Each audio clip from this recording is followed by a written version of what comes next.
तुझ्याशी भांडत असलो तरी तुझं अस्तित्व मान्य करतो. तू साऱ्या जगाचा पोशिंदा आणि मी बायकोचा मिंदा असे थंडी वाऱ्याचं मला घराबाहेर काढलेलं आहे. आणि आमचं थोडीच त्या वर्देसारखं त्याच्याकडे बायको पण आहे मैत्रीण पण आहे. बायकोनी काढलं तर मैत्रिणीकडे गेला असता. आम्ही काय करणार? आम्ही इथंच झक मारणार. आणि चूक काय माझी? तुझ्यासाठी जमवलेले पैसे मी पोराच्या फी साठी वापरले. ही हवं ते प्रत्येकाला का नाही मिळत? तू काय बोलणार आहेस म्हणा? शेवटी तू दगड आहेस, दगड. कमरेवर हात ठेवलेलं पाषाणाचं शिल्प. अरे एवढा मी तुझा इन्सल्ट केला, लाज काज का होईना तू समोर आला असतास का नाही माझ्या?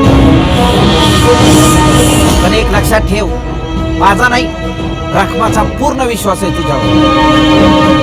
तिच्या तुझ्यावरच्या विश्वासाला तडा जाऊ देऊ नको, एवढं सांगून ठेवतोय तुला.